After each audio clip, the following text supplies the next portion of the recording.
Naniniwala ka ba sa time travel? May mga litrato at video na hindi may paliwanag ng science at heto ang mga ebidensya na siguradong magpapabago ng pananaw niyo sa realidad. Tara, silipin natin! The Mike Tyson smartphone una. Tingnan niyo itong footage ng laban ni Mike Tyson noong July 3, 1995. Sa background, may isang spectator na may hawak na device at kumukuha ng video or litrato. Ang problema, wala pang camera phone noong 1995. Kung hindi ito cellphone, ano kaya ang hawak niya? Time traveler ba ito na nakalimot na nasa 90s siya? The 1941 South Fork Bridge sunod. Heto ang 1941 photo sa Canada. Sa gitna ng mga taong naka-formal na suit, heto ang isang lalaki na naka-graphic t-shirt, naka-hoodie, at may hawak na modernong kamera. Ang forma niya ay parang galing sa 2026. Paano kaya siya nakapag-fashion show sa gitna ng 1940s kung wala pa namang ganyang style sa panahong yon?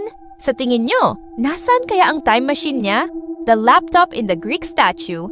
Heto ang nakakapangilabot, isang Greek burial marker na gawa pa noong 100 BC. Sa gitna ng rebulto, may isang babae na tila nakatingin sa isang laptop.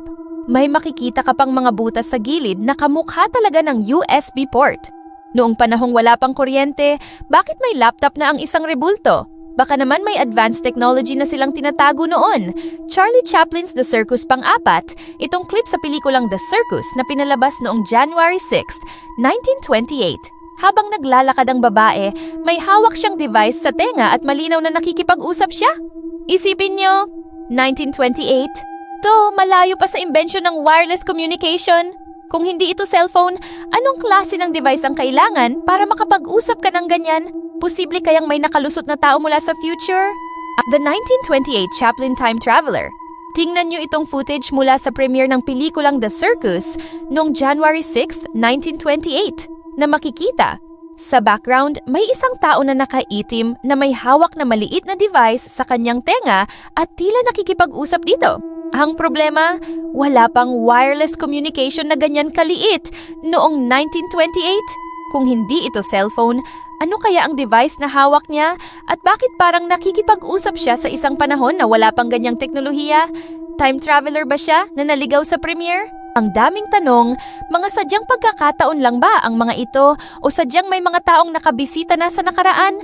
Hahayaan ko na kayong mag-isip at mag-research. Kayo, naniniwala ba kayong posibleng mag-time travel? Comment nyo na yan.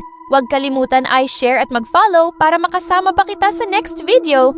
Teacher Noob signing off. Bye-bye!